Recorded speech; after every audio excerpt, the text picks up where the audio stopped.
Hola a todos, soy Andrés Felipe Flores y bienvenidos a un nuevo video de Al día con las guías en tutorías medicina interna.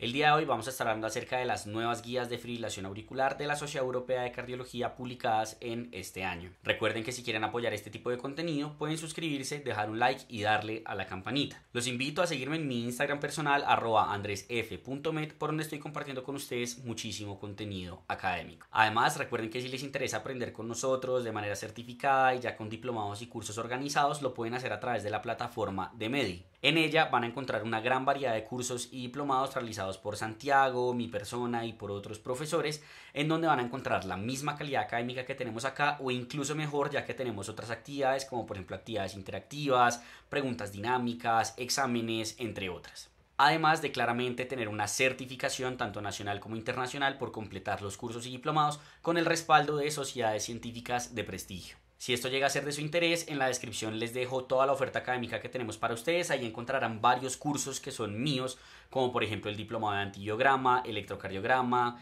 gases arteriales, medicina interna, líquidos y electrolitos, entre otros. No siendo más, vamos adelante con el video. Hablemos entonces de estas nuevas guías de fibrilación auricular de la Sociedad Europea del 2024. Empecemos mencionando cuáles fueron los cambios principales, que se van a dar cuenta que no son tantos. Lo primero es que en las guías europeas anteriores hablábamos de un modelo de atención ABC y ahora lo cambiaron a AF Care, en donde Care es como las siglas o el acrónimo en el cual se van a basar las intervenciones que vamos a hacer en un paciente con fibrilación auricular.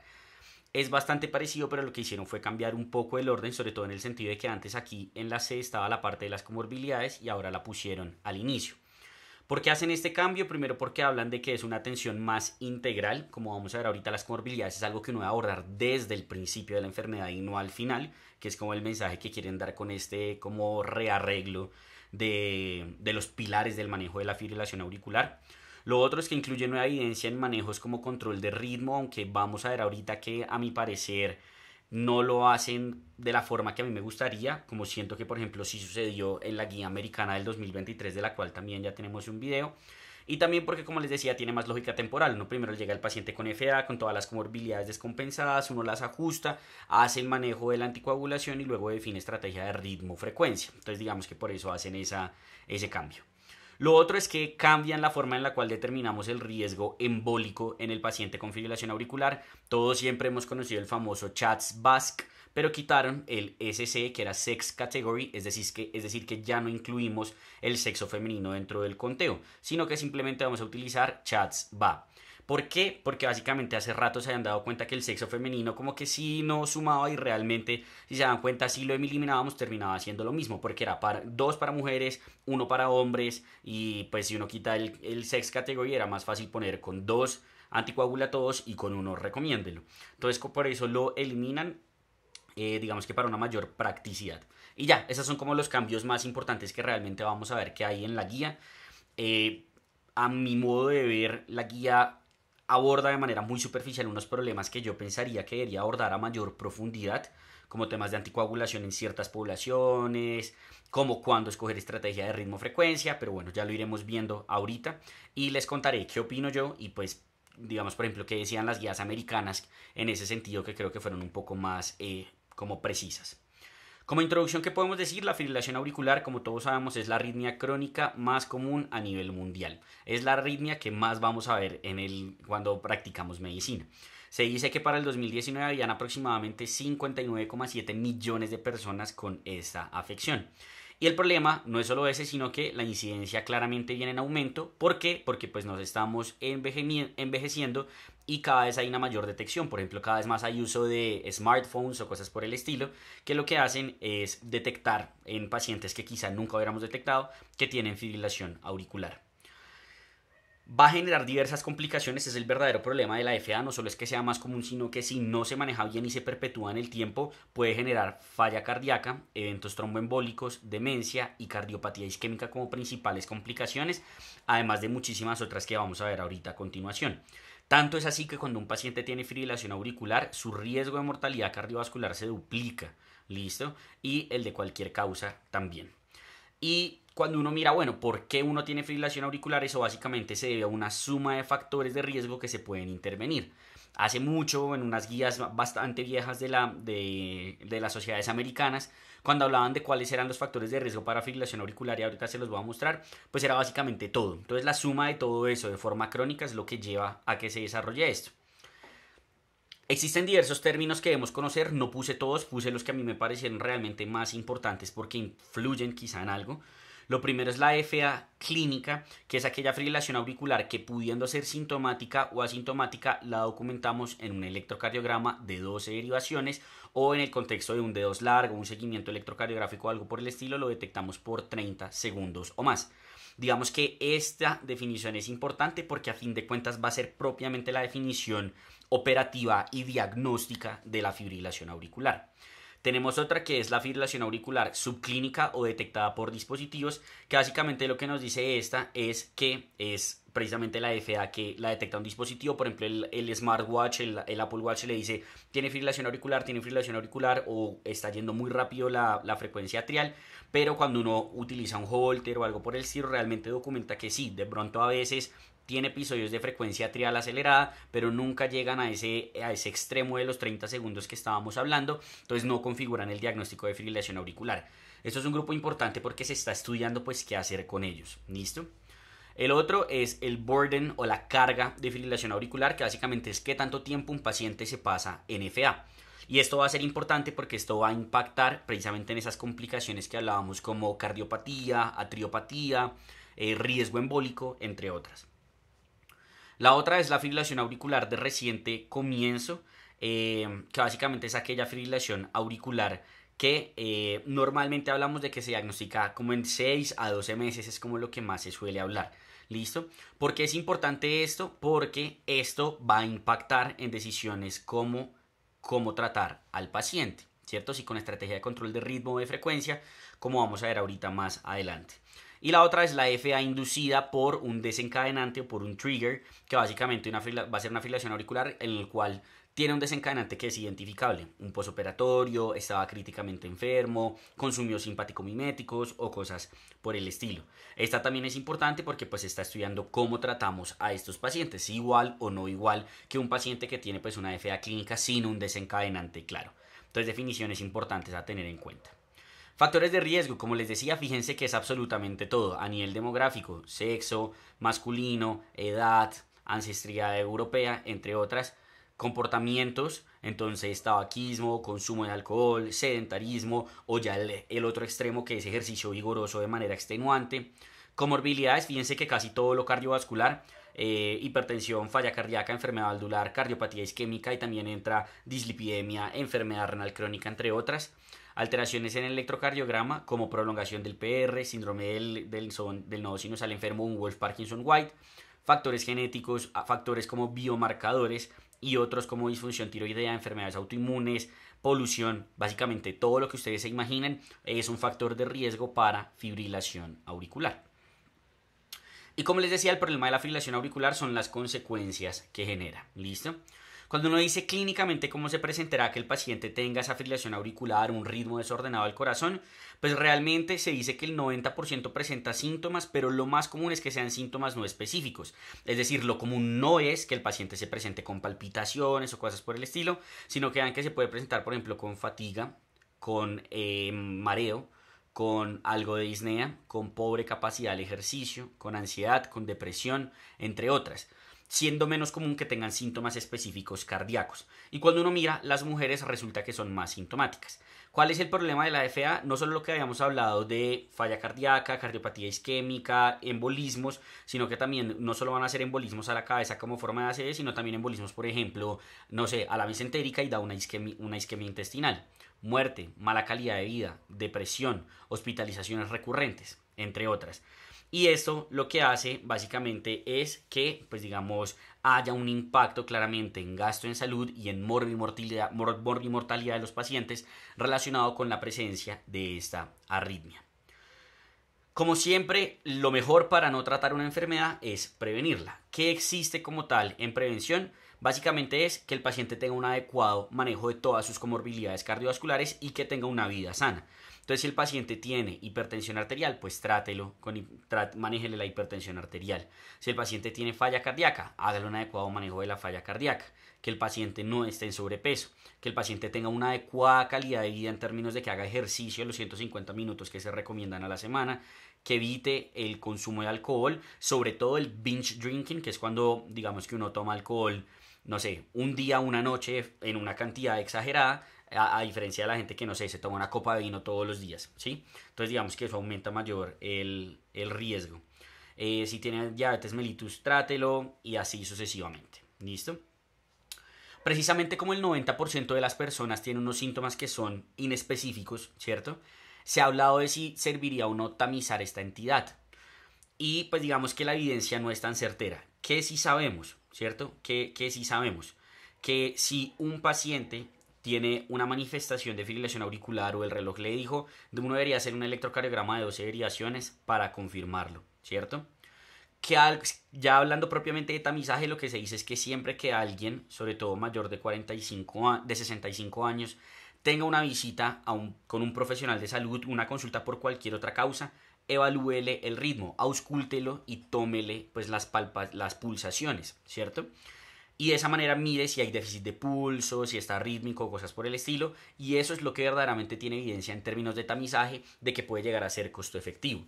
Porque de resto se ha estudiado si valdría la pena, no sé, por ejemplo, hacer otros tipos de tamizaje, como en pacientes que tengan riesgo dependiendo de hallados en electrocardiograma, mayores de 75 años, mayores de 65 según el CHADS-VA, pero fíjense cómo la evidencia no es muy buena, sobre todo porque no hay una clara costo-efectividad de tamizar a estos pacientes. Entonces sí o sí que deberíamos hacer, pues cuando tengamos un paciente en nuestras manos, ¿cierto? Auscultémoslo, tomémosle las pulsaciones y miremos que no esté arrítmico, ¿cierto? Esas son las estrategias, digamos, como más costo efectivas, pero se habla de muchas otras estrategias para tamizar, donde por ejemplo ahorita cada vez más están los métodos no basados en electrocardiograma, como fotopletismografía, que es principalmente lo que utilizan por ejemplo los relojes inteligentes, pero pues digamos que realmente los que van a servir para diagnosticar son los que están basados en electrocardiograma, como todos sabemos. Entonces aquí están las diversas opciones de tamizaje que podríamos tener. Entonces, después de un evento tromboembólico, pues definitivamente, digamos que ahí sí sería una forma de tamizaje, pero a la vez no, porque el paciente ya tiene una manifestación clínica, ¿cierto? Sería como lo que uno podría hacer. Este que llaman ad hoc es precisamente en esos pacientes mayores de 65 con riesgo, en donde lo que hay que hacer es precisamente evaluar en la consulta el ritmo. Y en los pacientes con factores de riesgo, como sabemos, pues no es muy clara la evidencia, pero en ese escenario se podría plantear. ¿Listo? Ahora, si yo creo que mi paciente puede tener fibrilación auricular, el reloj le dijo lo que sea, ¿cómo hago la confirmación diagnóstica? Pues precisamente cumpliendo esa definición de FA clínica que habíamos mencionado al principio. ¿Qué es lo que vamos a ver en el electrocardiograma? Esto, los hallazgos clásicos de fibrilación auricular, que son ausencia de onda P y RR irregular, ¿cierto? Esto básicamente, ¿por qué sería? Bueno, básicamente se va a presentar entendiendo la fisiopatología de la enfermedad. Resulta que si ustedes piensan en un corazón, cierto que más o menos es lo que veríamos acá, en la fibrilación auricular lo que ocurre es que hay un montón de micro reentradas a nivel de las aurículas, muchas micro reentradas, ¿cierto? Como nunca hay una actividad auricular organizada, la onda P que solemos ver normalmente en el electrocardiograma, pues no la vamos a ver. Lo que vamos a ver es mucho ruido, que es lo que normalmente mencionan como ondas F minúsculas. Y resulta que aquí tenemos el no aurículo ventricular, ¿cierto? Que es el que indica quién pasa o no, o qué estimulación eléctrica pasa o no al ventrículo. Pero como todas estas micro reentradas están tratando de disparar hacia el ventrículo, pues la que lo logre hacer, la que coja el no aurículo ventricular fuera de periodo refractario, es el que va a generar el QRS. Pero como puede ser una vez, luego la otra, nunca va a ser de forma organizada. Entonces va a haber un QRS, luego otro por acá rápido, luego de pronto el otro se demora, luego otra vez rápido, de pronto otra vez rápido y luego el otro se demora. Entonces tenemos ausencia de onda P con RR irregular, ¿listo? Así digamos que uno entendería el por qué así se ve electrocardiográficamente la fibrilación auricular. Y como les decía, la confirmación diagnóstica va a ser cuando le damos en un electrocardiograma de 12 derivaciones o en un D2 largo. Y normalmente en un electrocardiograma de 12 derivaciones van a ser con los 10 segundos, mientras que en un monitoreo electrocardiográfico o en un D2 largo normalmente se habla de una necesidad de más de 30 segundos de ritmo de fibrilación auricular para confirmar el diagnóstico. Y aquí está lo que, como les decía, los métodos que sirven para diagnosticar realmente son los métodos basados en electrocardiografía, mientras que los métodos que no son basados en electrocardiografía no los podemos utilizar de momento para confirmar un diagnóstico como tal de fibrilación auricular. Una vez entonces confirmamos que nuestro paciente tiene fibrilación auricular, ¿cuáles van a ser los estudios iniciales que les vamos a hacer? Lo primero, pues, es hacerles a todos una muy buena historia clínica para ver factores de riesgo, comorbilidades e intervenirlas. El electrocardiograma de 12 derivaciones que nos va a servir no solo para la confirmación diagnóstica, sino para ver si hay otras alteraciones que nos puedan indicar alguna estructuralidad por la cual se está generando la fibrilación auricular. Siempre vamos a evaluar qué tan sintomático es el paciente y cómo está afectada su funcionalidad. Vamos a evaluar, digamos, como lo que se llama como outcomes referidos por el paciente en cuanto al paciente qué tanto siente que ha mejorado su calidad de vida después de la intervención y demás. Vamos a tener unos exámenes de sangre que son rutinarios en todos los pacientes, en los que incluimos hemograma, función renal, electrolitos, función hepática, glicemia y hemoglobina, y algo muy importante es la función tiroidea. En todos los pacientes con fibrilación auricular hay que tomarles una función tiroidea. Y ecocardiograma transtorácico a todos los pacientes, ya que eso nos va a definir decisiones de manejo. ¿Listo? A todos los pacientes ecocardiograma transtorácico. Ahora, a pacientes seleccionados les podemos hacer otro tipo de medidas, como por ejemplo NT-proBNP-troponina, si creemos que puede estar cursando con una patología isquémica o con una patología de falla cardíaca, un electrocardiograma de ejercicio si vamos a iniciar medicación antiarrítmica, un ecocardiograma transesofágico si necesitamos estar seguros de que no hay un trombo, angiotac de coronaria si creemos que el paciente puede tener enfermedad, pues digamos como aterosclerótica a este nivel, y así sucesivamente. ¿Listo? Una vez entonces yo ya diagnostiqué y solicité mis estudios iniciales de la fibrilación auricular, lo que voy a hacer a continuación es clasificarla. Y hay varias formas en las cuales nosotros podemos clasificar la fibrilación auricular. Una de ellas es conforme a la cronicidad o a la temporalidad. Y tenemos estas 4 posibilidades. La fibrilación auricular recién diagnosticada, que es el paciente en el cual yo nunca antes había hecho un diagnóstico de fibrilación auricular. La fibrilación auricular paroxística, que es aquel paciente en el cual tiene episodios de fibrilación auricular, pero esos episodios duran menos de 7 días. ¿Listo? Menos de 7 días. De forma espontánea, ¿cierto? La FA persistente es aquella que dura más de 7 días y en la cual pues normalmente uno está esperando a que el paciente pues determine cómo se va a hacer el control, si va a ser con control de ritmo o control de frecuencia, y algunos meten una clasificación adicional acá que es persistente de larga duración, que es cuando dura más de 12 meses. Entonces de 7 días a 12 meses va a ser persistente y por encima de 12 meses va a ser persistente de larga duración. Y la última, que es la FA permanente, pregunta clásica de revista de medicina interna. ¿Cómo se define FA permanente? No tiene absolutamente nada que ver con ningún tiempo, con ninguna temporalidad, sino que es, si yo tengo una FA en la cual tanto yo como médico como mi paciente en una decisión conjunta decimos, ya no vamos a buscar que usted entre ritmo sinusal, sino que todo el tiempo lo vamos a dejar en FA, pero le vamos a hacer control de frecuencia, eso es lo que se define como una fibrilación auricular permanente. La otra clasificación que tenemos es la sintomática, dependiendo del paciente, pues qué tan afectada se le da la calidad de vida por el uso o por la sintomatología de la FA. Básicamente es como un NIHA, pero de síntomas de fibrilación auricular. Fíjense como 1 es el paciente que no tiene síntomas, 2A el paciente que tiene síntomas leve, que es que su vida diaria no se le ve afectada por los síntomas, 2B es moderada, que el paciente no se le ve afectada la vida diaria, pero sí dice que siente como molestias más de lo que él esperaría. El 3 o severo es el paciente que tiene afección de la vía diaria y el 4 discapacitante es el paciente que no puede seguir con sus actividades de la vía diaria por la sintomatología. Esto no nos orienta a ninguna, digamos, como decisión terapéutica, es más para seguimiento, para ver si el paciente está o no mejorando sintomáticamente después de iniciar un manejo. ¿Listo?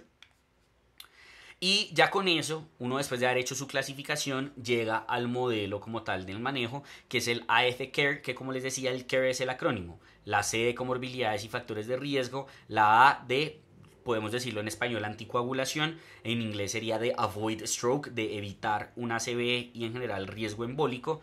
La R que va a ser de reducir síntomas, sea con estrategia de control de ritmo o con estrategia de control de frecuencia. Y la E que va a ser una evaluación dinámica y de revaloración, en donde lo que vamos a hacer es estar reevaluando a nuestro paciente todo el tiempo. Y fíjense cómo hay una gran importancia de un trabajo, digamos, como multidisciplinario en cada uno de estos elementos. Y la idea es que todo esto se maneje en un contexto de un manejo centrado en el paciente, en donde pues digamos que el paciente esté entendiendo su enfermedad, se empodere de la misma, tenga autocuidado, tenga, sí, pues digamos como esté involucrado dentro de todo. Y aquí es muy importante también la educación, no solo del paciente, sino de los profesionales de la salud. Muchas veces vemos que a pesar de que es la arritmia más frecuente a nivel mundial, muchas personas todavía, digamos que no tienen muy claro cómo diagnosticarla, cómo tratarla, y entramos en algo muy malo para los pacientes con fibrilación auricular, que es la inercia terapéutica. Entonces, pues digamos que por eso es tan importante la educación de los profesionales de la salud. Entonces vamos a evaluar cada uno de los componentes del CARE y como se pueden dar cuenta porque está ahí en mayúscula, vamos a empezar con la C. Como les decía, el cambio principal que hay en este modelo es que la C pasa a estar de primero, antes estaba de último en la última guía, y esto se debe básicamente a que la fibrilación auricular es resultado de condiciones que la favorecen y la perpetúan, factores de riesgo cardiovasculares, entre muchas otras. Y por eso, desde el momento que uno ve que un paciente tiene fibrilación auricular, debe estar pensando, oiga, ¿qué comorbilidades tiene? ¿Cómo las puedo intervenir para de esa manera reducir la carga de la fibrilación auricular? Y aquí tenemos, digamos, como todo lo que uno, digamos, tiene que incluir dentro de la parte del CARE. Lo primero son cambios como tal en el comportamiento, haciendo enfoque, pues digamos, con un enfoque en los factores de riesgo principales, informando muy bien al paciente, poniendo metas que sean logrables y siempre con una decisión conjunta con el paciente. ¿Y qué vamos a incluir acá? El manejo de la hipertensión, en donde las metas según esta guía van a ser 120 a 130, 70 a 80, y ahí ellos usualmente dicen que podemos preferir IECA o ARA2, sobre todo para la parte de la remodelación cardíaca. Si el paciente tiene falla cardíaca, lo que uno tiene que saber es que hay una afección bidireccional. La FA perpetúa la falla cardíaca y la falla cardíaca perpetúa la fibrilación auricular. Entonces, en este contexto, digamos que lo que se debe hacer es un adecuado manejo de la fibrilación auricular y uno siempre se debe plantar si este paciente es o no candidato a control de ritmo, sobre todo por una evidencia que vamos a ver ahorita más adelante. ¿Listo? En la diabetes, pues siempre lograr un adecuado control glicémico, en la obesidad bajar al paciente de peso si lo requiere, hacer un adecuado manejo del SAOS, porque el SAOS puede explicar causas de fibrilación auricular en pacientes a edad temprana o que perpetúe la arritmia. Y algo importante acá es que ellos dejan muy claro que uno no debería tamizar a los pacientes solo con cuestionarios como Stop Bank o Epworth. ¿Cuál es el problema? Que tampoco dicen entonces con qué hacerlo. Pero pues el punto es que no nos quedemos solo con los cuestionarios, sepamos que hay pacientes flacos que pueden tener SAOS, hay pacientes que no son roncópatas que pueden tener SAOS, entonces como tener el umbral diagnóstica, digámoslo así, bajo para sospechar el SAOS en los pacientes. Actividad física súper importante, que sea guiado por un experto para que la actividad física obviamente no le vaya a descontrolar la fibrilación auricular, y siempre evitar en lo posible el consumo de alcohol o reducirlo por lo menos a 3 bebidas estándar por semana. Y esa sería la C. ¿Listo? Vamos ahora con la A, que quizás es una de las más importantes, que es la anticoagulación o avoid stroke. ¿Qué es lo que debe hacer entonces en estos pacientes? Uno debe determinar cuál es el riesgo de que mi paciente haga un evento embólico cerebral, que es el principal que ellos suelen hacer. Y para eso debemos utilizar algún score de riesgo. Y claramente, aquí en el segundo cambio importante que ya hemos mencionado al inicio, en donde ya no vamos a utilizar el CHA2-VASc, el SCS cancela, sino que ahora vamos a utilizar solo el CHA2-VA, ¿cierto? Porque, por lo que les decía, el sexo confunde a la práctica y además tienen una razón adicional, y es que excluye a pacientes transgénero. ¿Qué pasa con los pacientes que son biológicamente de sexo femenino pero que se identifican como hombres, etcétera? Pues digamos que hay uno cómo interpreta eso, ¿cierto? Entonces pues más fácil, quitemos el SC y utilicemos CHA2-VA para todos, y vamos a utilizar ahora el mismo punto de corte para todos los pacientes independiente de su género. Y algo importante es que si bien el score que está recomendado utilizar es el CHA2-VA, siempre debemos recordar que existen otros factores de riesgo de generar trombosis que están por fuera de este score, como la enfermedad renal crónica, como el grado de arteriopatía que tenga el paciente, cáncer, biomarcadores, entre otros. ¿Listo? Y algo también importante que va a entrar dentro de la E, como vamos a ver ahorita más adelante, siempre estar reevaluando este riesgo. Puede que yo diagnostique un paciente con un CHA2-VA de 1, pero que a los 2 años ya tenga un CHA2-VA de 3 y tenga que iniciarle la anticoagulación. Entonces siempre estén reevaluando el riesgo. Y algo es que nunca, bajo la indicación de la fibrilación auricular, vamos a usar antiagregantes. Si el paciente tiene otra indicación porque tiene un stent o algo por el estilo, pues bueno, claramente le vamos a poner el antiagregante. Pero salvo que algo así esté ocurriendo, nunca vamos a utilizar antiagregantes, únicamente por la FA. Y esto probablemente vaya a cambiar porque de hecho ahorita en el Congreso Europeo salió un estudio bonito con edoxaban en donde pacientes con FA y enfermedad cardiovascular aterosclerótica solo les dejaban el edoxaban sin la antiagregación y les fue bien. Entonces pues puede que a futuro esto cambie, pero por ahora no está en recomendaciones y el punto es solo use antiagregantes si el paciente lo necesita. ¿Listo? Entonces, ¿cuáles son los componentes que se incluyen dentro del CHADS-VA? Es un acrónimo, ¿listo? Entonces la C es de falla cardíaca, la H es de hipertensión, la A es de edad de 75 años o más, la D es de diabetes mellitus, la S es de antecedente de stroke, la B es de enfermedad vascular y la otra A es de edad de 65 a 75 años. Y fíjense cómo la edad mayor a 75 años y el antecedente de stroke suman 2 puntos mientras que las demás suman 1 punto.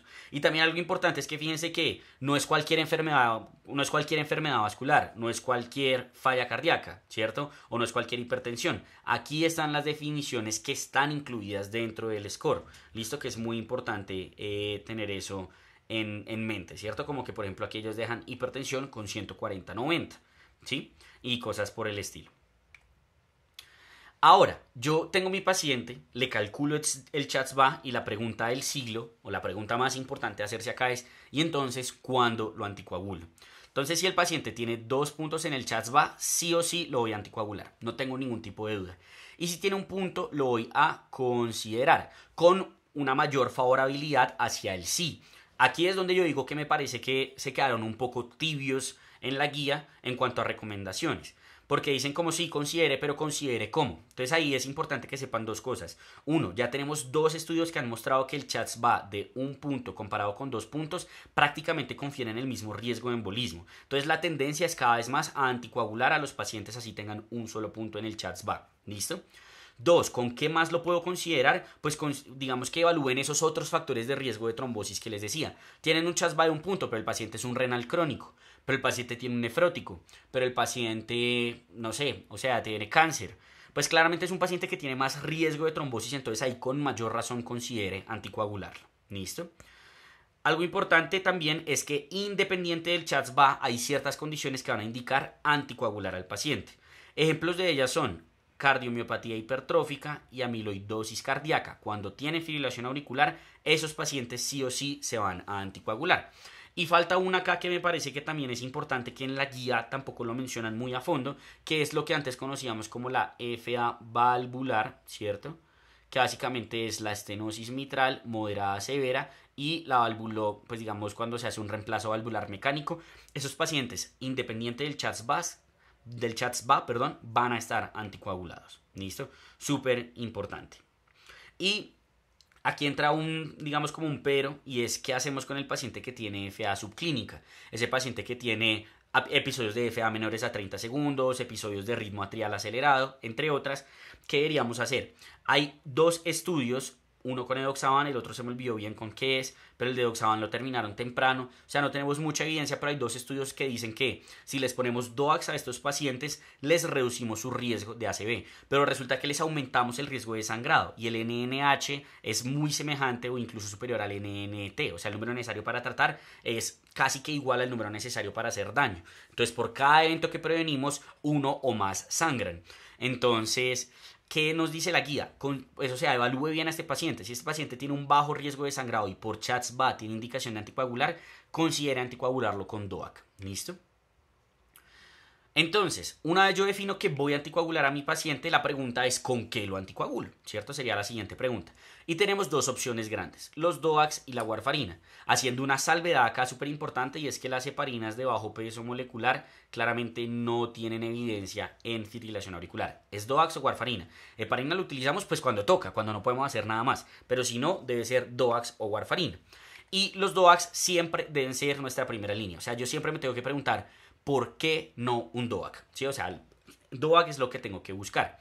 ¿Por qué? Porque los DOAC son no inferiores o incluso en algunos escenarios superiores respecto a la warfarina en prevenir eventos embólicos y tienen menos sangrado intracraneal, que es ese sangrado más crítico que podría tener un paciente anticoagulado.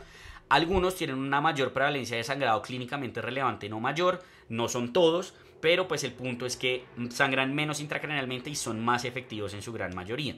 Entonces por eso en general siempre voy a preferir DOAC. ¿Cuándo entonces no voy a utilizar un DOAC sino otras, digamos, como indicaciones como la warfarina? Si el paciente tiene válvula mecánica o tiene estenosis mitral moderada severa, el anticoagulante de elección es la warfarina. Y aquí entra otro pero que le tengo a la guía y es que no dicen más. Pero siempre tengan ustedes en mente que hay otras condiciones que debemos recordar en este contexto. Si el paciente tiene síndrome antifosfolípido, pues evidentemente toca anticoagularlo con warfarina. Si el paciente tiene alguna contraindicación para los DOACs, como no sé, un CA gastrointestinal endoluminal, urotelial, como por ejemplo embarazo, ¿cierto? Que en el embarazo tampoco podríamos utilizar warfarina, pero tampoco DOACs. Sí, digamos que eso serían como las indicaciones importantes a tener en mente, pues no utilicen DOAC, ¿cierto? No utilicen DOAC, utilicen warfarina. Cuando se utiliza warfarina utilizamos un INR meta de 2 a 3 con un TTR mayor a 70% y si tiene una mitral mecánica, el INR sube de 2,5 a 3,5. Recuerden que eso solo es para la mitral mecánica. La aórtica mecánica también se anticoagula con un INR de 2 a 3. Y algo importante es que antes decían como no, si el paciente está en warfarina y está súper bien, pues no lo cambia a DOAC. Ahora no, siempre lo cambiamos a DOAC, salvo que el paciente tenga más de 75 años y tenga un buen TTR, podría considerar dejarlo en warfa. Pero de resto, si mi paciente está en warfa y no tiene contraindicación para DOAC, yo debería procurar cambiarlo a DOAC. ¿Listo? Aquí están los medicamentos entonces con sus dosis. El apixaban se utiliza 5 cada 12, Daigatran 150 cada 12, Doxaban 60 al día, Rivaroxa 20 al día. Súper importante, en fibrilación auricular no hay dosis de carga, que es un error que también uno ve frecuentemente. Por ejemplo, no sé, cuando uno tiene un paciente con un trombo y le va a poner apixaban, uno le tiene que poner 10 cada 12 los primeros 7 días y luego 5 cada 12. Esto aquí no, ¿listo? Aquí no, porque aquí estamos previniendo trombo, no tratando un trombo, ¿listo? Entonces no hay dosis de carga. Y lo otro es que uno tiene que saber a qué pacientes hacerles dosis reducida. No hay que reducir la dosis porque sí. Entonces, ¿cuáles van a ser las indicaciones? Para Pixaban nos vamos a bajar a 2,5 cada 12 en los pacientes que tengan 2 de 3 de las siguientes. Edad mayor a 80 años, un peso menor a 60 kilos o una creatinina mayor a 133 milimoles por litro, que equivale a 1,5 miligramos por decilitro. ¿Listo? Dabigatran uno lo puede bajar a 110 cada 12 si, digamos, aplica cualquiera de los siguientes que ellos dejan ahí, ¿cierto? Que son mayores de 80 años o que esté recibiendo de forma concomitante verapamil, y uno lo consideraría en otras indicaciones como estas que están acá. Muy importante la tasa de filtración glomerular porque el dabigatran es el que más se afecta por la alteración en la función renal. Edoxaban, ¿cierto? Entonces como reducción a 30 una vez al día, se aplica pues cualquiera de estos. Edoxaban no hay en Colombia, pero pues ahí se los dejo. Y Rivaroxaban uno puede considerar reducirlo a 15 una vez al día cuando tenemos tasa de filtración de 15 a 50. De resto, que es que el paciente tiene 85 años, entonces me da miedo ponerle a Pixaban 5 cada 12. Si no cumple otro de estos dos criterios, 5 cada 12 es su dosis. ¿Listo? No hay que reducir dosis porque sí, porque eso lo que hace es hacerle daño a los pacientes y conferirles un mayor riesgo de un evento embólico que puede llegar a ser catastrófico claramente para un paciente. ¿Listo? Siempre recordar las interacciones, aquí nos dejan pues todas, les dejo la tablita, no nos vamos a poner a leerlas, pero pues acuérdense que la warfarina interactúa con muchas cosas. Los anticoagulantes directos orales también tienen, digamos, como afección particular por medicamentos antirretrovirales como inhibidores de proteasa y por algunos anticonvulsivantes, son como los dos que uno siempre tiene que tener en mente. Los antibióticos en general en la vitamina K interactúan, por eso cuando un paciente está infectado, pues mantenerlo en warfarina a veces no es una muy buena opción, etcétera, etcétera. ¿Listo? Y algo muy importante es que, me voy a volver acá un segundo, es que si ustedes se fijan, en la guía no hablaron casi nada, lo cual también me parece grave. Dos condiciones importantes que uno se puede topar. Una es enfermedad renal crónica y la otra es cirrosis, ¿cierto? Entonces, en enfermedad renal crónica, ¿qué les puedo decir? En pacientes que son G5, es decir, que tienen una tasa de filtración por debajo de 15 o que están en hemodiálisis, cada vez más la tendencia es a no anticoagularlos. Los estudios con DOAC son pésimos, pésimos, que uno ve pues bastante gente utilizando apixaban basado en esos estudios, pero los estudios están muy mal hechos y en mi opinión no son suficientes para uno recomendar el DOAC. Y el problema es que cuando uno ve los estudios de warfarina versus no anticoagular, en general a los pacientes les va igual, lo que uno hace es aumentarles el riesgo de sangrado, de calcificación. Entonces la tendencia cada vez más es no anticoagular a los pacientes con fibrilación auricular que estén en enfermedad renal estadio 5, ¿listo? Cuando están entre tasa de filtración de 15 a 30, la recomendación aquí es sobre todo utilizar apixaban, que es el que más tiene, el que más tiene como estudios. ¿Listo? Es lo que les podría decir. Y en cirrosis, recordar una cosa, pues la warfarina no es el mejor medicamento en estos pacientes porque pues la cirrosis altera el INR, entonces va a ser muy difícil de monitorizar. Entonces pues en general mejor no. Y en cuanto a los DOACs, ningún DOAC se puede utilizar en Child C, ¿cierto? Y en el Child B no podemos utilizar Rivaroxaban, ¿listo? Entonces siempre tener eso en mente, que pues también me parece ahí que eso le faltó mencionarlo a la guía. Entonces, cuando yo voy a anticoagular a un paciente, claramente le tengo que evaluar su riesgo de sangrado, ¿cierto? Siempre tengo que tener eso en mente y tengo que evaluar su riesgo de sangrado. Pero algo importante a saber es que el riesgo de sangrado en general nunca me va a contraindicar la anticoagulación, salvo que mi paciente ya de verdad tenga pues algo. Sí, o sea, como que de verdad no lo puedo anticoagular. Ha tenido sangrados que amenazan contra su vida, tienen un conteo plaquetario exageradamente bajo o cosas por el estilo. Pero de resto, en general, ningún riesgo de sangrado va a ser suficiente para contraindicar la anticoagulación, ¿cierto? Y fíjense que aquí está como recomendación clase 3. No se utilizan scores de riesgo de sangrado para definir si se anticoagula o no un paciente. ¿Qué debe hacer uno? Identificar los factores de riesgo de sangrado y modificarlos. Si el paciente está hipertenso, trátelo. Si el paciente está con antiagregantes, solo utilícelo si lo necesita. Que no tome alcohol. Si el paciente tiene un INR variable, mire por qué o considere cambiar a DOAC si el paciente es candidato y así sucesivamente. De igual manera, reducir la anemia, mejorar la función renal, reducir el riesgo de caídas, manejar bien la diabetes, etc. Y siempre pues tener todo esto en mente.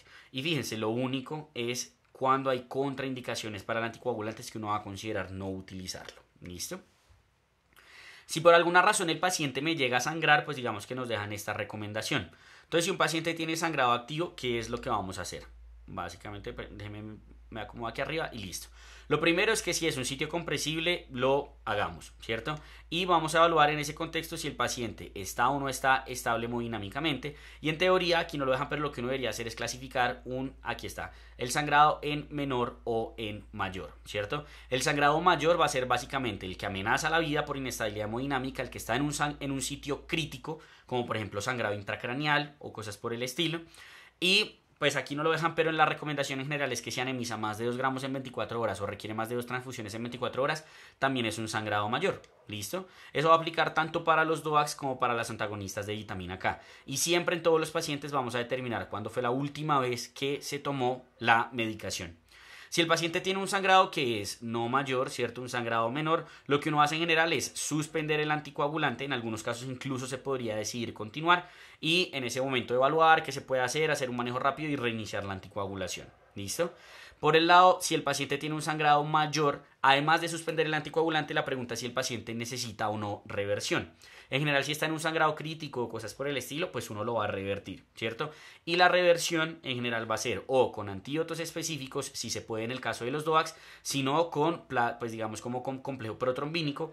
Y para el caso de la vitamina K, de los antagonistas de vitamina K como la warfarina, les vamos a poner vitamina K, que puede ser oral o endovenoso, les vamos a poner complejo protrombínico o plasma fresco normal, ¿listo?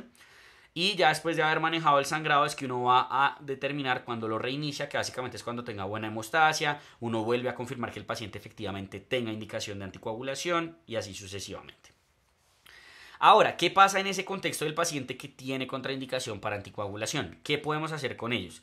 Podemos hacer básicamente dos cosas. La primera es cerrarles la auriculilla de manera percutánea, que fíjense que tiene una recomendación 2BC y ahí el problema en general es cómo hacer un adecuado manejo trombótico en esos pacientes, porque antes se hacía con warfarina, pero ahora se está hablando de DOACs o de doble antiagregación, entonces 3 versus 6 meses, eso no está muy claro, pero lo que se sabe es que el paciente requiere normalmente un manejo antitrombótico después de que se le hace el cierre de la auriculilla. ¿Listo?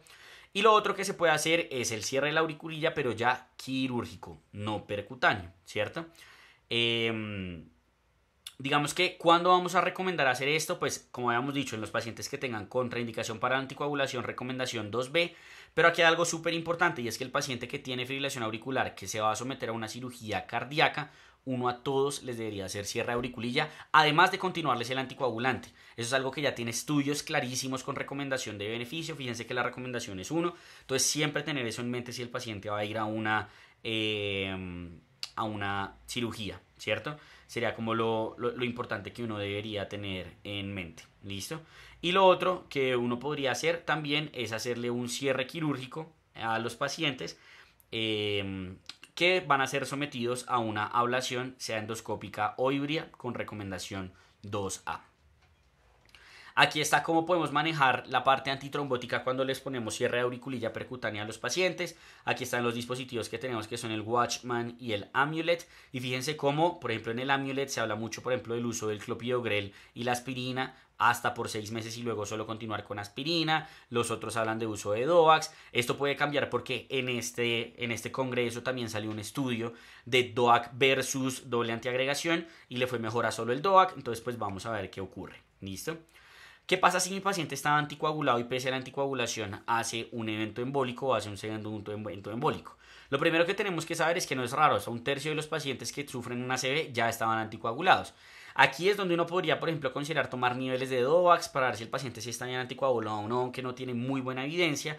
Y lo que uno debe hacer, algo súper importante, es que uno no debe decir, falló la anticoagulación, le voy a cambiar el anticoagulante. No. Falló la anticoagulación, le voy a agregar aspirina. Tampoco. Lo que uno tiene que evaluar es eso, por qué ocurrió. ¿Será que el paciente tiene una fuente no embólica? ¿Será que tiene algo más como, no sé, un foramen oval permeable o cosas por el estilo? ¿Listo? Pero nunca la respuesta va a ser cambiar el anticoagulante o agregar un antiagregante. Y con eso terminaríamos entonces la A. Vamos a pasar a la R, que básicamente es pues manejo, ¿cierto? Que va a ser o con control de ritmo o con control de frecuencia.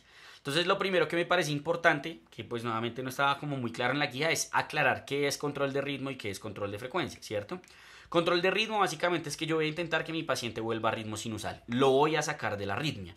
Y eso lo puedo hacer mediante medicamentos antiarrítmicos o mediante ablación. Y también existe la posibilidad de la cardioversión eléctrica. ¿Listo? La otra posibilidad, que es el control de frecuencia, es mantener al paciente con una frecuencia cardíaca por debajo de 110. No hay beneficios de llevarlo a frecuencias cardíacas más bajas. ¿Cuándo uno podría considerar frecuencias cardíacas más bajas? Si el paciente está muy sintomático. Entonces uno se la baja, pero es para controlarle síntomas, no para nada más. Y el otro sitio en donde dicen que uno lo podría considerar es en falla cardíaca, preferir estar por debajo de 80. Y eso en general lo hacemos con medicamentos, ¿listo? Con medicamentos y en escenarios ya como muy graves con ablación del nodo, que ahorita hablaremos o explicaremos más o menos en qué consiste eso, ¿listo? Algo importante es que no son excluyentes. En general, cuando uno hace control de ritmo, casi siempre le agrega control de frecuencia, pero no al revés. Si uno escoge control de frecuencia, sí, generalmente solo se queda con control de frecuencia. Y algo que nuevamente me parece que pues, le faltó a esta guía es que le dicen a uno, sí, existe control de ritmo, sí existe control de frecuencia, sí se hace, pero nos dan recomendaciones de cómo elegir. Y eso tiene un problema bastante grande. ¿Por qué? Porque resulta que cuando uno mira los estudios y uno coge control de ritmo versus control de frecuencia, en general da lo mismo cual utilicemos. Es decir, los pacientes se mueren igual, se complican igual. Pero ahorita les voy a mostrar más adelante que han salido algunos estudios que sí los dan en las recomendaciones, pero no nos dicen que con eso escojamos, que han demostrado que quizá cuando uno utiliza control de ritmo en algunas poblaciones particulares, como la FA recién diagnosticada, ¿sí? Que es esa que mencionamos al inicio de recent onset, que es como hasta un año, o en algunos pacientes que tienen falla cardíaca congestiva, puede que haya un beneficio cardiovascular de hacer estrategia de control de ritmo. Entonces quizá en esos pacientes pues ya la cosa no es escoja cualquiera, sino más bien escoja control de ritmo. Y también es importante saber qué pacientes no les va a ir bien con el control de ritmo. Esos pacientes que uno sabe que seguramente no va a ser posible dejarlos en sinusal. Como por ejemplo el paciente que tiene 80 años, lleva con una FA 5 años y tiene las aurículas del tamaño de una papaya.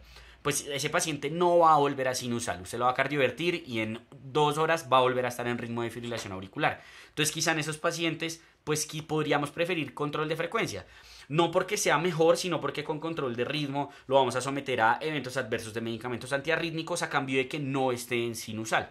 Entonces quizá en esos pacientes podríamos preferir control de frecuencia. Entonces siempre tengan eso en mente. La guía americana, que como les dije ya tenemos un video al respecto, tiene una tablita súper buena de qué cosas considerar como edad y demás para con eso definir carga sintomática, etcétera, uno con qué se queda. ¿Listo? Con eso claro, entonces vamos a hablar de cómo hacer cada uno de los dos, cómo se puede hacer control de frecuencia y cómo se puede hacer control de ritmo. Entonces, depende de si estoy en el contexto agudo, el paciente que me acaba de llegar, o en el contexto crónico, el paciente que lleva con FA un montón de rato. En el paciente agudo, en general, a todos yo les voy a iniciar estrategia de control de frecuencia con beta bloqueadores, independiente de si yo lo voy o no a cardiovertir, es decir, independiente de si le voy a hacer o no control de ritmo. ¿Listo? Lo que vaya a escoger va a depender de la FEBI sobre todo. Si el paciente tiene FEBI menor al 40%, la primera línea de manejo van a ser los beta bloqueadores, y si el paciente está muy malo puedo considerar amiodarona o landiolol. ¿Listo? Mientras que si mi paciente tiene una FEBI mayor del 40%, puedo utilizar o beta bloqueadores o calcio antagonistas, y mi segunda línea va a ser la digoxina para ambos escenarios. ¿Listo? Nunca jamás vayan a mezclar estos dos, ¿listo? Porque bloquean al paciente. Entonces, así va a funcionar el manejo agudo. Ya si de forma crónica yo digo, no, yo a este paciente lo voy a dejar con control de frecuencia, pues inicialmente puedo hacer manejo farmacológico con beta bloqueadores, calcio antagonistas o digoxina, amiodarona como última línea. Y en general va a depender de lo mismo. FEI menor de 40, beta bloqueador. No me fue suficiente, segunda línea de digoxina, no fue suficiente, tercera línea amiodarona. FEI mayor al 40%, beta bloqueador o calcio antagonista, nunca los dos, segunda línea de digoxina, tercera línea amiodarona. Y si pese a eso mi paciente sigue con un mal control de frecuencia, lo que puedo hacer es una ablación del nodo auriculoventricular con una colocación de marcapasos. Tengo que tener en mente acá que sobre todo en los pacientes con falla cardíaca, en quienes sea muy difícil hacer un control de frecuencia, en donde a veces tener amiodarona y digoxina beta bloqueador no es del todo factible o demás, yo podría considerar de forma temprana hacerle ablación. Y siempre recordar que en vez del marcapasos yo puedo considerar ponerle un cardioresincronizador, incluso cuando tengan un QRS por debajo de 130, porque normalmente el cardioresincro se indica para QRS por encima de 130, pero parece que es mejor ponerles cardioresincro a todos los pacientes con falla cardíaca cuando los llevo a una ablación del nodo AB. Entonces les voy a explicar más o menos qué es eso de la ablación del nodo AB. Habíamos dicho que si este era el corazón, ¿cierto? Y la FA estaba acá con un montón de microrreentradas tratando de disparar al nodo auriculoventricular. Si uno con medicamentos no fue capaz de bajarle la frecuencia a estas reentradas, lo que uno hace literalmente es ablactar el nodo auriculoventricular. Y recuerden que la única comunicación eléctrica que existe entre aurículas y ventrículos es el nodo AB. ¿Qué hace uno con eso? Pues deja que las aurículas queden en ritmo de FA, pero los ventrículos ya no van a tener quien los estimule. Entonces por eso yo cojo e inserto un marcapasos, y el marcapasos se va a encargar del control de la frecuencia cardíaca. Muchas veces se van a encontrar que tienen un paciente que está en FA, que le hicieron ablación del nodo para control de frecuencia, lo tienen con un marcapasos con una frecuencia cardíaca de 60 latidos por minuto, pero a pesar de eso el paciente tiene un medicamento antiarrítmico, como una propafenona o algo por el estilo. La razón de esto es para tratar de que el paciente, las aurículas no estén en ritmo de FA, para que no hagan tanta triopatía, ¿listo? Pero, pues digamos que es sobre todo por eso, pero digamos que la estrategia ahí de control de frecuencia es esto: quitarles el nodo AB para ponerles el marcapaso a esos pacientes. ¿Listo? Aquí están los medicamentos que podemos utilizar, tanto intravenoso cuando lo tengo que hacer agudo, como de manera oral para de forma ambulatoria. Pues no los vamos a leer todos, ahí les queda la tablita por si la quieren guardar. ¿Listo? Ahora, control de ritmo. ¿Listo? El control de ritmo, nuevamente, digamos que en general va a depender de si es agudo o crónico, y yo puedo hacer dos estrategias, que es cardioversión eléctrica o cardioversión farmacológica. ¿Qué quiere decir la palabra cardioversión? Es retornar el ritmo del corazón a lo basal, es decir, al ritmo sinusal. La cardioversión eléctrica va a ser la forma más efectiva de cardiovertir a un paciente, pero es importante saber que requiere una adecuada preparación. El paciente tiene que estar sedado porque uno le va a poner una carga eléctrica alta, y pues obviamente a nadie le gustaría que lo electrocuten estando despierto. Idealmente con un equipo bifásico, siempre de forma sincronizada cuando uno acomoda ahí el carrito de paro, y siempre estar atento a la posibilidad de una arritmia post-cardioversión que puede llegar a ocurrir y que puede que el paciente requiera atropina. Puede ocurrir, entonces siempre estar atentos, incluso en paro pueden entrar los pacientes después de una cardioversión eléctrica, entonces pues tener el carrito ahí por si algo llega a suceder. ¿Listo? Y algo importante es que uno no le pone la cardioversión eléctrica al paciente y ya, sino que uno siempre la debe unir a medicación antiarrítmica, que puede ser pretratamiento o de forma concomitante. ¿Listo? La cardioversión farmacológica, por su parte, va a tener una efectividad cercana al 70% a las 48 horas, y la medicación que yo escoja para lograr la cardioversión farmacológica va a depender de la estructuralidad. En general, si ustedes tienen un paciente con falla cardíaca, lo único que pueden usar es amiodarona, es como el mensaje. El resto de los medicamentos que más tienen evidencia, como flecainida, propafenona, vernacalan, sotalol, que es los que llaman antiarrítmicos 1C, requieren en general de un corazón sano. ¿Listo? La estrategia esta que se llama pill in the pocket, en donde el paciente solo se toma el medicamento cuando siente la sintomatología o la molestia, se puede utilizar, sí. La guía americana casi que decía que no, pero la guía europea dice sí, pero me parece muy válido este comentario y es solo si usted comprobó la efectividad intrahospitalaria. Si usted no ha comprobado intrahospitalariamente que la estrategia de pill in the pocket le sirve a su paciente, no la puede recomendar de forma ambulatoria. ¿Listo?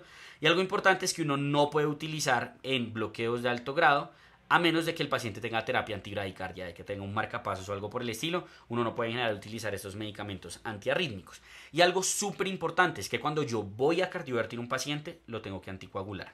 Y vamos a ver ahorita cómo garantizamos la anticoagulación. Pero eso es súper importante. Aquí no importa el CHADS-VA, no importa nada. Cuando yo paso un paciente de ritmo FA a cardioversión, a ritmo sinusal, queda con un miocardio aturdido que promueve la coagulación. Puede formar trombos así el paciente tenga un CHADS-VA de 0.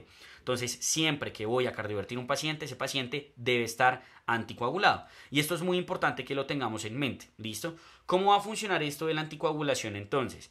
Imagínense que ustedes van a cardiovertir un paciente, ¿cierto? Les llega un paciente con una FA aguda. Cuando uno le llega a un paciente con una FA aguda, con una frecuencia mayor a 150, la primera pregunta que yo me tengo que hacer es si está estable hemodinámicamente. Porque si no está estable hemodinámicamente, ese paciente hay que cardiovertirlo. ¿Listo? Hay que cardiovertirlo eléctricamente.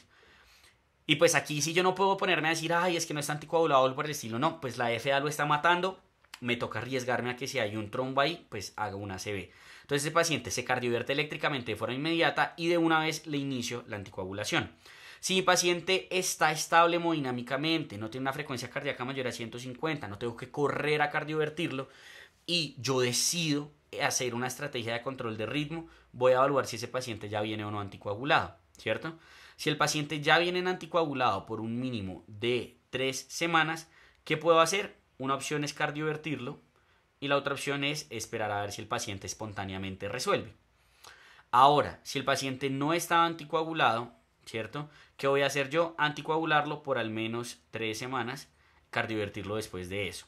Pero si yo no puedo esperar esas 3 semanas a cardiovertirlo porque está muy sintomático, porque está muy rápido o algo por el estilo, ¿qué debería hacer yo? Obviamente no está inestable hemodinámicamente, ¿no? De iniciar la anticoagulación y debería idealmente hacerle un ecocardiograma transesofágico. Y en el ecocardiograma transesofágico evaluar que no hayan trombos. Si el paciente no tiene trombos, lo cardiovierto.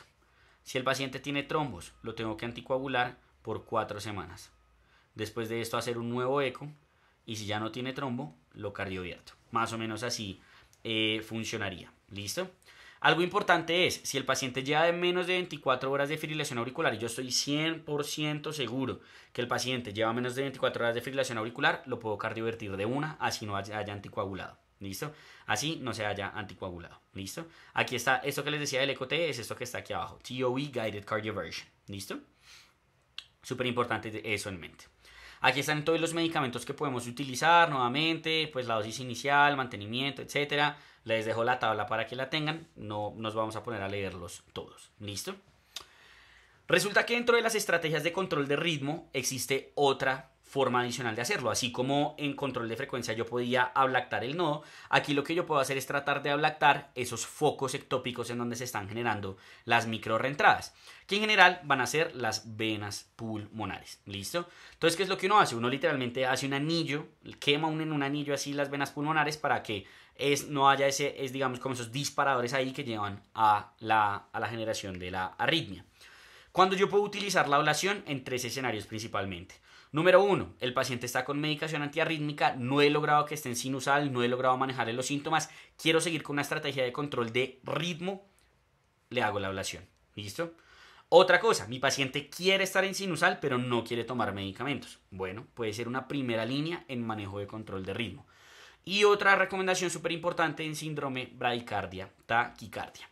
Cuando yo voy a preferir la ablación, cuando la FA es paroxística, cuando yo tengo una FA persistente, sobre todo persistente de larga duración, más de un año, pues el paciente es poco probable que la ablación le vaya a servir, entonces considere bien si va a ser o no candidato a eso.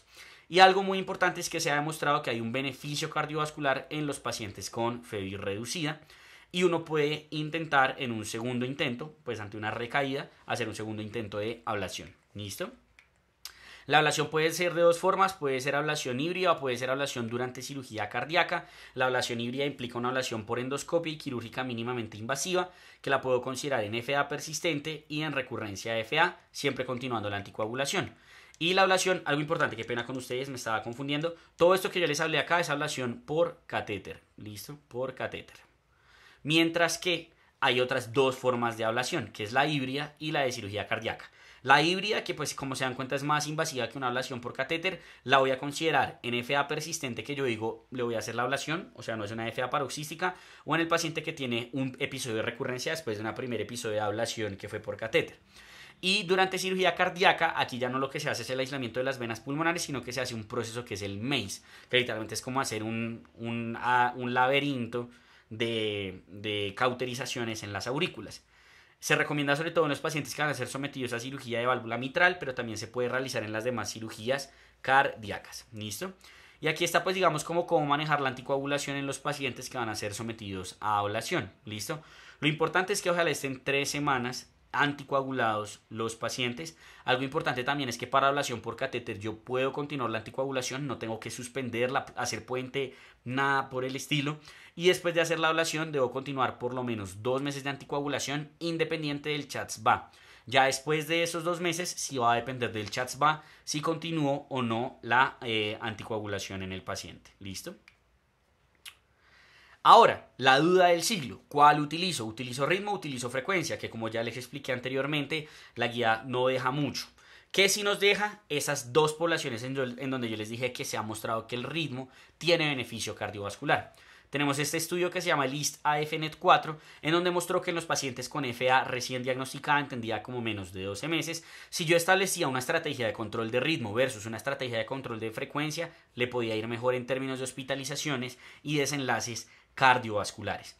Y mediante el estudio CASTLE-AF nos dimos cuenta que en los pacientes con fibrilación auricular con FEBI reducida yo podría considerar estrategia de control de ritmo pero con ablación. Aquí es con medicamentos o con cardioversión, con lo que quieran. Aquí es con ablación y eso les mejora la función ventricular y les mejora las hospitalizaciones y la mortalidad. Ojo, FEBI reducida y un estudio con FEBI preservada que es el CABANA que no mostró esos beneficios. Entonces la evidencia está en FEBI reducida y en FA recién diagnosticada. El resto pues va a depender ya de las cositas que les mencioné que uno puede tener en mente. ¿Listo? Ahora, hasta aquí ya hablamos de todo el FA Care menos la E de evaluación que va a ser en el seguimiento. Entonces, ¿cómo podemos aplicar el FA Care a los pacientes en escenarios ya de la vida real? Y empecemos con este primer escenario que nos pone la guía, que es el paciente con FA aguda. Me llega el paciente al hospital y está con fibrilación auricular. La acabo de diagnosticar. Primera pregunta que me tengo que hacer, ¿mi paciente está o no está estable hemodinámicamente?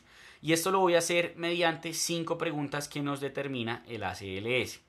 Primera, si el paciente está hipotenso. Segunda, si el paciente tiene signos de hipoperfusión, como llenado capilar prolongado. Tercera, si el paciente tiene dolor torácico anginoso. Cuarto, si el paciente tiene evidencia de falla cardíaca agudizada. Y quinto, si el paciente tiene alteración en el estado de la conciencia. Si tiene alguna de esas 5, el paciente está inestable hemodinámicamente. ¿Y qué tengo que hacer yo? Cardioversión eléctrica inmediata. Cardioversión eléctrica inmediata y siempre lo anticoagulo. ¿Listo? Por lo menos por 4 semanas. Y si no, si el paciente tiene un CHADS-VA por encima de 2 o de 1, pues ya de manera indefinida. ¿Listo?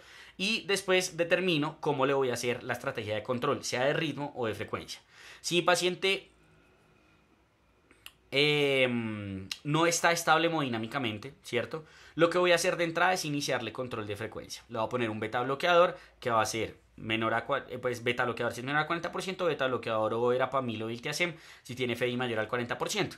Y voy a definir si le voy a hacer estrategia o no de control de ritmo. Si le voy a hacer estrategia de control de ritmo, le hago una cardioversión, siempre recordando la anticoagulación. Si no puedo esperar la anticoagulación, la estrategia por el eco transesofágico y así sucesivamente. Y así funcionaría el paciente que me llega con un episodio de FA aguda. Ahora, ¿qué pasa con la FA paroxística, cierto? Tengo un paciente que ya tiene diagnóstico de FA y yo sé que me hace paroxismos de FA, ¿cierto? Lo primero es que, como siempre, a todos les voy a implementar una estrategia de control de frecuencia con una meta de menos de 110 latidos por minuto. Con beta bloqueador si tiene FEI menor al 40% o con beta bloqueador o con verapamil o diltiazem si tiene FEI mayor al 40%. Si Pese a eso, mi paciente no logra el control de frecuencia, voy a hacerle combinación. Entonces recuerden que la segunda línea va a ser digoxina y la última línea va a ser amiodarona. Y después de eso le voy a decir a mi paciente, vea, ¿queremos o no queremos buscar que usted esté en sinusal? Si queremos buscar que usted esté en sinusal, listo, de una. ¿El paciente tiene cardiopatía? Sí, ya sabemos que amiodarona en general va a ser la respuesta. Si no tiene cardiopatía, antiarrítmicos 1C como dronedarona, flecainida o propafenona, ¿cierto? Y miramos. Si el paciente persiste con síntomas, ¿cierto? Persiste con síntomas y yo me voy a por una estrategia de control de ritmo, pues voy a decir, venga, podemos hacerle ablación por catéter. Si ya le hice la ablación por catéter y falló, puedo intentar una segunda ablación por catéter o si no, puedo decir, ¿sabe qué? Quedémonos con una estrategia de control de frecuencia, ¿cierto? Y si pese a la estrategia de control de frecuencia el paciente sigue sintomático, no ha logrado controlar su frecuencia, ya lo tengo con 2, 3 medicamentos para control de frecuencia, pues recuerden que le puedo hacer ablación del nodo AB como siguiente estrategia de manejo. Para FA persistente, no para FA paroxística, la primera parte va a ser igualita, control de frecuencia, beta bloqueador, etcétera, bla. Pero fíjense cómo aquí ya la recomendación de control de ritmo no va a ser, pues digamos, como la mejor. ¿Por qué? Porque el paciente ya lleva más tiempo con la fibrilación auricular. Entonces siempre considérelo, si lo va a hacer, pues digamos que puede hacer cardioversión eléctrica o puede hacer el manejo con los medicamentos antiarrítmicos. Si no, puede hacer la ablación, fíjense cómo la ablación está mucho menos recomendada. Y si no, pues yo me puedo quedar solo con estrategia de control de frecuencia y siempre recordar que hacerle la ablación del nodo AB va a ser otra opción de manejo. Y para la FA permanente, que recuerden que la FA permanente es aquella en la cual yo ya decidí que no voy a buscar control de ritmo. Por eso aquí en ningún lado van a encontrar control de ritmo como manejo, ¿cierto? Entonces, si el paciente tiene FI menor del 40%, beta bloqueador. Si pese a eso no logro el control de frecuencia de 140, le pongo digoxina. Si pese a eso no la logro, puedo considerar amiodarona. Y si pese a eso no la logro, puedo considerar ablación del nodo AB, ¿cierto? Y si tiene FI mayor al 40% va a ser parecido, solo que puedo incluir aquí el diltiazem o el verapamilo. ¿Listo? Y con todo eso claro llegamos a la última letra que es la E del FA Care, ¿cierto? Y la E básicamente es reevaluar. Reevaluar al paciente cuando tenga episodios de FA, cuando tenga admisiones por cualquier causa diferente a la FA y de cada 6 meses por lo menos estar reevaluando a su paciente y luego por lo menos anual. ¿Qué va a estar viendo usted? Va a estar viendo los factores de riesgo y comorbilidades, va a estar reevaluando el riesgo de embolismo, va a evaluar los síntomas, va a evaluar si el paciente tiene factores de riesgo de sangrado, va a continuar la anticoagulación y siempre considerar ECO-TT si el paciente tiene algún síntoma cambiante o cosas por el estilo. ¿Listo?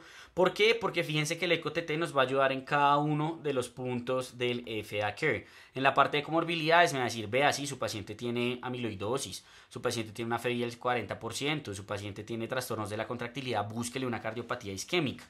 En términos de la A de avoid stroke or embolism, nos va a identificar el coágulo o de pronto nos va a poder decir, vea, su paciente tiene atriopatía, tiene mayor riesgo de hacer un trombo, ¿cierto?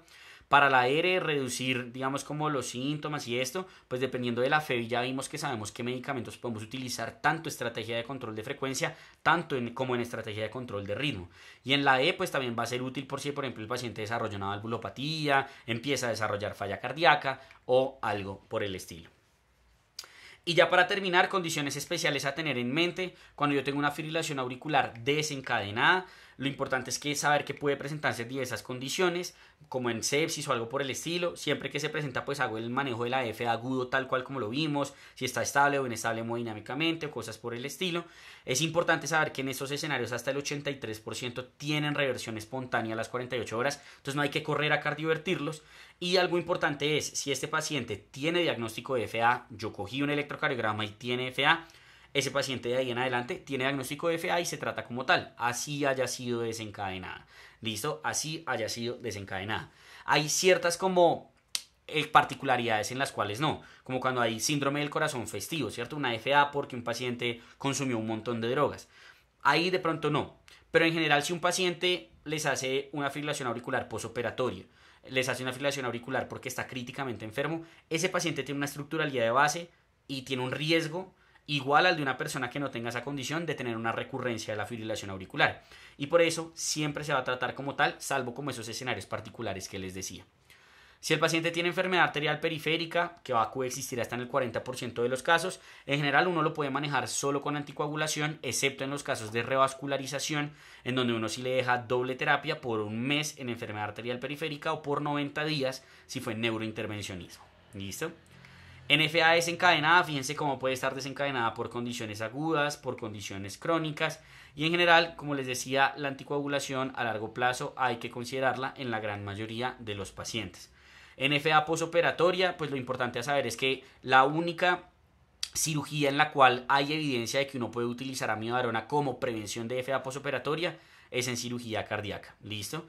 Algo que también se puede considerar es la pericardiotomía posterior en los pacientes que van a ser sometidos a cirugía cardíaca. De resto, no hay indicaciones de hacer profilaxis, pues digamos como perioperatoria.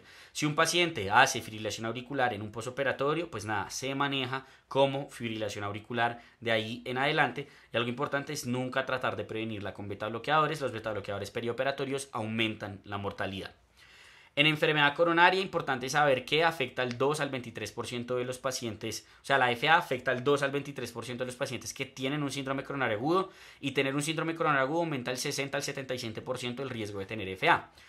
¿Cuál va a ser el principal problema cuando yo tengo un paciente con un síndrome coronario agudo, con enfermedad coronaria? Cuando lo revascularizo, ¿cómo le hago el manejo de la antiagregación? ¿Cierto? Y lo que ya sabemos y tenemos que tener en mente, básicamente es que si un paciente es llevado a una PCI, ¿cierto? En general le voy a dar una semana de triple terapia, luego le voy a dar un año de doble terapia con anticoagulante oral directo, ¿sí? Que puede ser Daviga, Rivaroxapixa, los que tienen estudios, y un inhibidor de P2Y12, que clopidogrel es el que más tiene evidencia. Y después de los 12 meses le continúo solo el anticoagulante oral. Si el paciente tiene un muy alto riesgo isquémico, puedo considerar hacerle la triple terapia, o sea, ASA, Clopi con el DOAC por un mes y luego dejarlo solo con el DOAC y el Clopi y al año dejarlo solo con el DOAC. Y fíjense cómo, si yo tengo un paciente que tiene una enfermedad coronaria pero está estable, puedo considerar dejarlo solo con DOAC, como les decía ahorita que los estudios han venido mostrando que puede hacerse. Otras condiciones especiales, cuando un paciente tiene un ACV, pues digamos que sobre todo aquí el problema es cuando lo anticoagulo, ¿no? Cuando tiene un ACV isquémico, la reintroducción de la anticoagulación se debe tomar de forma multidisciplinaria. Aquí también me parece que la guía, no sé, se quedó un poquito tibia en cuanto a decir cuándo hacerlo, porque de hecho el algoritmo que siempre habíamos utilizado era las guías viejas de la Sociedad Europea, pero esta vez nos sacaron un algoritmo que nos dijeron que ese algoritmo que ellos utilizaban, en donde se iban incluso a 14 días en los pacientes de alto riesgo, o sea que tenían un NIS muy elevado, pues quizá aquí no sea tan necesario y cada vez más hay estudios de inicio temprano, en donde empiezan entre 4 a 7 días en todos los pacientes la anticoagulación, obviamente en los de alto riesgo con previa toma de TAC. Entonces, ¿qué nos dicen? Procure hacerlo lo más temprano posible versus tardío con el apoyo de un equipo multidisciplinario. Y si el ACV es hemorrágico, si un paciente tiene una hemorragia intracraneal, aquí sí que no hay evidencia de absolutamente nada que hacer. Hay que hacerlo con un equipo multidisciplinario, pero en general 8 semanas como mínimo uno espera para anticoagular a esos pacientes. ¿Listo? En el embarazo no se puede utilizar ni DOAX ni Warfarin, entonces heparina bajo peso molecular, preferir parto vaginal en las mujeres, preferir control de ritmo sobre control de frecuencia, en donde podemos utilizar digoxina, ibutilía, flecainida, propafenona o ablación por catéter, siempre que se haga ablación por catéter, porque con estrategias que protejan al feto, ¿no? De mínima frecuencia y demás. Y si yo hago control de frecuencia, puedo utilizar beta bloqueadores selectivos como primera línea menos el atenolol. No utilizar beta bloqueadores con efecto vascular porque pues pueden generar hipoperfusión fetal. Y puedo utilizar digoxina y calcio antagonistas como segunda línea. Si un paciente tiene un ESUS o un ISUS en inglés, que básicamente es cuando uno hace un ACV, se cree que es embólico pero no se tiene ni idea de dónde salió. El mensaje: siempre busque la FA exhaustivamente. Póngale un dispositivo a ese paciente, hágale un holter prolongado de 72 horas. Pero si usted no encontró la fibrilación auricular, no anticoagule a esos pacientes. Ya tenemos estudios en este grupo poblacional con DOACs que nos muestran que no previenen los ACVs, pero sí aumentan el riesgo de sangrado. Entonces, nunca anticoagule a un paciente por un ACV si no ha documentado la fibrilación auricular. En cardiopatías congénitas, recordar que si el paciente tiene reparo intracardíaco, cardiopatía senosante, FOTAN o ventrículo derecho sistémico, independiente del CHA2-SVA, usted lo va a anticoagular. En endocrinopatías, pues recordar que el hipertiroidismo es lo más común, pero el hipo también puede estar ahí involucrado. Y recordar que hay otras endocrinopatías que favorecen la FA, como la hipercalcemia, el hiperaldo, acromegalia y diabetes mellitus. Si el paciente tiene cardiomiopatia o arritmia congénita, pues en general va a requerir de dispositivos. El control de ritmo farmacológico en general va a estar contraindicado, no va a ser tolerado. Y pues digamos, no es una recomendación clara en cardiomiopatía hipertrófica, excepto lo de la anticoagulación que les comenté. En cáncer, pues siempre tener un manejo ojalá por un cardiooncólogo, preferir los DOACs en la medida de lo posible, siempre y cuando el cáncer no lo contraindique. Ancianos y fragilidad, siempre evaluar el riesgo-beneficio del manejo y lo que les había dicho es si tiene más de 75 años está bien con warfa, considere dejarlo con warfa. Y el flúter en la medida de lo posible, si es un flúter típico, es decir que depende del istmo caotricuspidio, manéjelo con ablación y la anticoagulación va a ser igual a fibrilación auricular. Calcule el CHADS-VA y demás. ¿Listo? Y aquí está el resumen de la guía. En este está todo el resumen de la guía. Yo tengo un paciente, o sea, lo primero es recordar que siempre tamicen a los pacientes mayores de 65 años con auscultación y con palpación. Si yo tengo una sospecha de fibrilación auricular, diagnostíquenla siempre con un electrocardiograma. ¿Listo? Una vez la diagnostican, van a implementar el modelo FA Care. Cuando empezamos con la C de CARE, es las comorbilidades y manejo de factores de riesgo. Básicamente es hacer un adecuado manejo cardiovascular del paciente, de la hipertensión, de la falla cardíaca, del sobrepeso, del SAOS y de estilos de vida saludable. En la A de Avoid Stroke, recuerden que ahora utilizamos es CHADS-VA, no CHADS-VASc. Si el paciente tiene 2 o más puntos, anticoagúlelo sí o sí. Si tiene 1, considere anticoagularlo basándose en otros factores de riesgo. Siempre considerar el inicio de la anticoagulación, utilizar DOACs en la medida de lo posible, salvo cuando el paciente tenga válvula mecánica o cuando tenga una estenosis mitral moderada severa. En estos escenarios preferimos warfarina y siempre recordar que si utilizo warfarina meta de 2 a 3, excepto en válvula mitral mecánica donde es de 2,5 a 3,5, buscando un TTR mayor al 70%. Siempre evaluar el riesgo de sangrado, pero nunca contraindicar la anticoagulación por el mismo y estar evaluando los factores de riesgo modificables, ¿cierto? Y prevenir el sangrado en la medida de lo posible. Si el paciente tiene contraindicación anticoagulación, recordar que se puede hacer el cierre de la auriculilla, sea percutáneo, y recordar que si el paciente va a ser sometido a cirugía cardíaca, hacer un cierre quirúrgico de la auriculilla. ¿Listo? En la parte de la R de reducir síntomas, recordar que yo puedo utilizar el control de ritmo o control de frecuencia. Si mi paciente está inestable hemodinámicamente, siempre me va a ir por cardioversión eléctrica. Si mi paciente está estable hemodinámicamente, lo voy a empezar control de frecuencia y voy a decir si hago o no control de ritmo. ¿En quiénes voy a preferir control de ritmo? Nunca se olviden, FA recién diagnosticada en menos de 12 meses de duración y falla cardíaca con FEBI menor al 40%, esta última específicamente con ablación. De resto puedo irme con cualquiera de los dos. Y recordar que la FEBI es la que les determina como cuál es el manejo que van a utilizar. Y siempre estar reevaluando al paciente para ver si hay algo que le puedan optimizar o mejorar de su manejo. Con esto terminaríamos entonces este video de la guía de fibrilación auricular. Espero que les haya gustado. Cualquier duda que tengan, déjenla en los comentarios. Trataré de responderla lo más pronto posible. No olviden revisar toda la oferta académica que tenemos disponible para ustedes en Medi, que se las dejé ahí en la descripción. Y si quieren seguir aprendiendo con nosotros, lo pueden hacer con el video que está en sus pantallas.